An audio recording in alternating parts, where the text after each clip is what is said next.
Standing out in the rain there to talk to us with your valuable thoughts, Irina Bell. You're welcome. Charisma. And now we do take you to Birmingham to hear from West Midlands Police, where 3 men were killed last night after they were run over in a car while they were apparently trying to protect their property during the disturbances in that city. Chief Constable of West Midlands Police, Chris Sims, has been speaking. Right, good afternoon. I'm just going to make a short statement, as I did yesterday morning.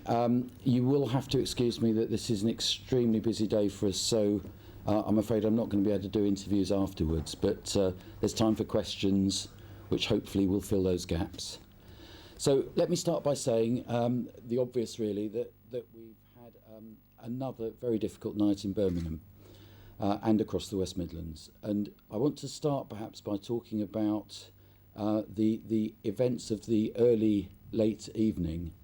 And really there we experienced more of the same in terms of groups of young people committing thefts and damage, some stealing from shops, in groups of sort of 30 or 40 in the city centre, but also some limited disorder in West Bromwich and in Wolverhampton.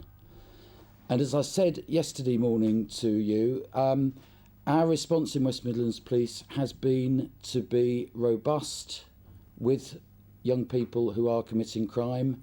We've arrested overnight a further 163 people.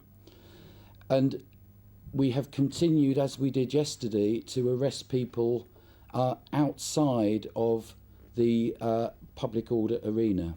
So during yesterday, we executed 25 warrants on 25 addresses where intelligence suggested that offenders were. Today we will be doing the same, but we will also now be using information that the public has supplied about photographs that we have released, forensic matches that we've obtained from some of the premises, fingerprints and DNA, that enable us to identify offenders so that we keep the momentum going and we continue to make arrests and to create, I hope, in the minds of the people committing these offences, a sensible deterrence that if they steal from shops and damage property, they will be brought to justice. This is not a game. I want, though, to talk about a second incident that occurred shortly after 1 o'clock on the Dudley Road in Winson Green, Birmingham. And you'll excuse me, I'm going to talk in general terms because it's a complicated incident and facts are still emerging, and it's several hours since I received a briefing, and I would not want to mislead people about the detail. But let me just say in general terms what we believe has happened. So that shortly after 1 o'clock, a group of males has been gathered near to a petrol station on the Dudley Road. We believe that they were predominantly Asian males. At some point, and in circumstances that as yet I can't fully explain, a vehicle has been driven into that group of males, which tragically has led to 3 of those men losing their lives. Again, those victims come from the Asian Muslim community of Birmingham. One man has been arrested. He's been arrested for murder because the information that we have at the moment would support the idea that the car was deliberately driven. And you'll understand that that is now a complicated investigation that has begun and will continue until we get to the full truth of exactly what has gone on. Like everyone else in Birmingham, my concerns now will be that that single incident doesn't lead to a much wider and more general level of distrust and even worse violence between different communities. Later today, the Prime Minister is attending Birmingham and going to other parts of the West Midlands. He's asked to meet with community leaders, and I'm sure he will be reinforcing the message that I would give, and that is that at these difficult times, people across all of our communities must trust the police to protect them.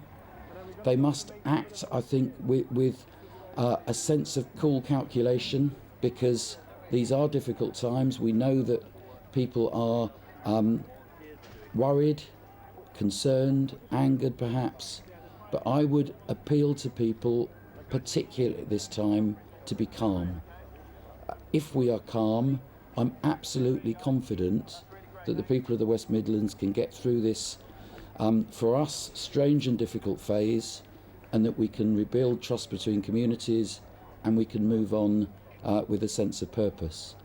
But for that to happen is going to require a level of leadership across every single community in the West Midlands, and for a proper sense of balance and proportion to make sure that we get through this difficult period. Well, that was Chris Sims. The Labour leader has been in Manchester. Let's listen to him. Real issue about some of these businesses could be well out of business unless they get the proper compensation. That's the key issue we want you to pay it back. No, and I think it is very, very important that we act quickly on compensation, because there needs to be fast-track insurance so that actually people get the insurance payments paid out.